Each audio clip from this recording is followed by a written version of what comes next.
Africa without a visa, a situation where Africans could travel between African countries without having to bother about getting a visa.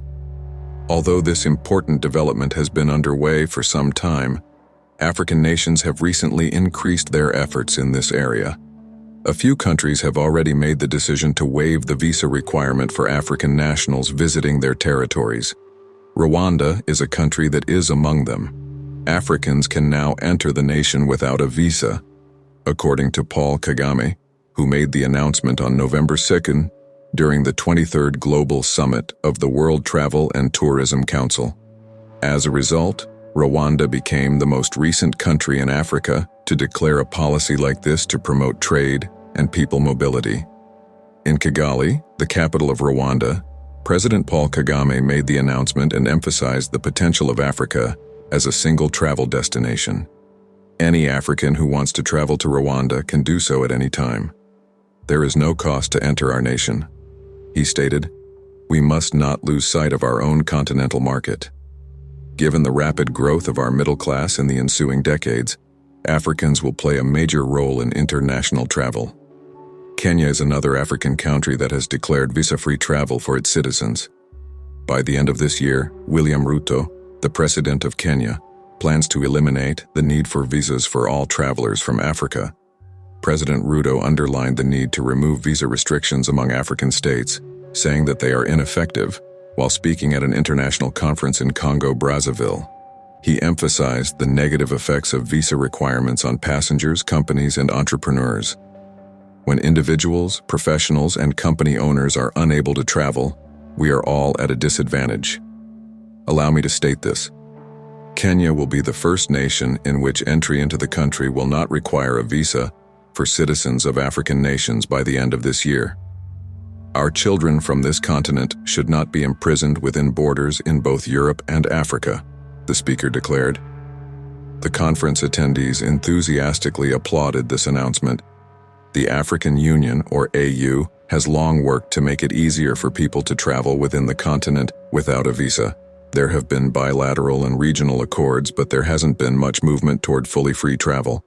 The African passport was introduced by the AU in 2016.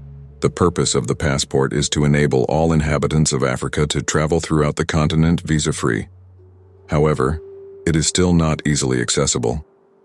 According to the African Union's website, the goal of the African passport and free movement of people is to eliminate limitations on Africans' freedom to move about, work, and reside on their own continent. A united market for the 1.3 billion people living on the continent, the African Continental Free Trade Area, was also established by AU. It is estimated to be worth $3.4 trillion, as well as to promote economic growth.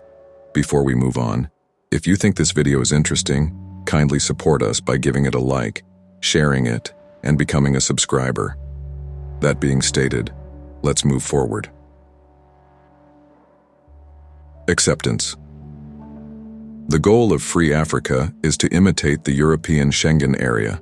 The Schengen area is made up of 27 European nations that have formally done away with border controls, including passport requirements along their common borders.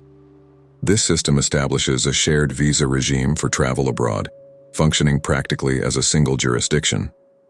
The goal of Visa-Free Africa is to create a framework akin to this one across the African continent, encouraging easy travel and stronger cooperation between African countries.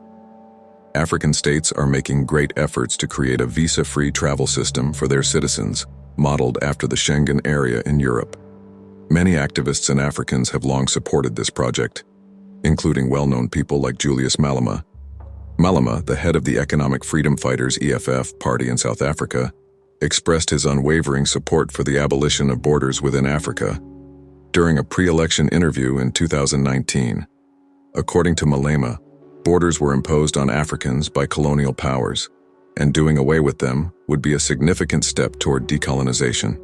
He stressed the historical background, pointing out that there was free flow of products and services throughout the continent prior to colonialists imposing borders. Malema declared that he wanted to bring this practice back. A key agreement agreed by African countries on March 28, 2018 known as the African Continental Free Trade Area, or AFCFTA, has goals that are in line with many of Malema's views by establishing a unified market for goods and services across the continent.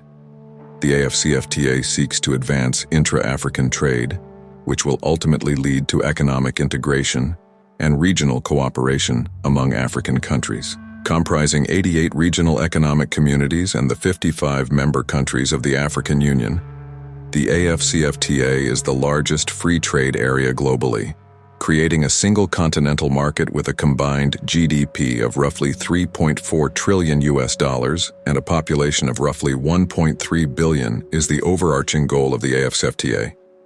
One of the main initiatives of Agenda 2063, the African Union's long-term development plan to turn the continent into a global powerhouse, is the AFCFTA. The AFCFTA's mandate includes boosting intra-African trade and removing trade barriers. Its specific goal is to promote commerce in value-added production in all of Africa's service industries. Through the establishment of regional value chains throughout Africa, the AFCFTA will facilitate investment and job growth. In the medium to long term, the effective implementation of the AFCFTA might promote commerce, investment, industrialization, and job creation, all of which would increase Africa's competitiveness. Numerous African countries have been taking action to make travel easier for their citizens, either by eliminating all fees or drastically reducing restrictions. Although it may not be possible to remove all visa limitations at this time, the Visa Openness Index study offers some alternatives. These steps include fee reductions, the implementation of a secure visa system, and the establishment of visa-on-arrival requirements for tourists from Africa. An AU-backed research states that as of 2022, Seychelles, the Gambia, and Benin are the only African nations that permit access for all African citizens without a visa. Furthermore, a visa-free agreement between South Africa and Ghana allows nationals of both nations to travel without a visa. Ordinary passport holders are covered by this agreement, which permits them to enter, exit, and remain in either nation for a total of up to 90 days without looking for work. Additionally, in January, South Africa reached a deal that permits Kenyans to enter the nation for up to 90 days per year without a visa. It is admirable that African nations and the African Union are working to encourage visa liberalization on the continent. These programs have the power to greatly improve cooperation and economic growth. African countries can stimulate commercial ties, promote tourism, and facilitate cross-cultural interchange by relaxing travel restrictions. In the end, this enhanced mobility can contribute to the success of individual nations as well as the continent as a whole by fostering economic cooperation, drawing investments, and promoting intra-African commerce. What is your opinion, positive or negative, of visa-free Africa? Tell us in the comments below. Thank you for observing. As soon as we upload a new video, please turn on notifications, like, share, and subscribe to the channel.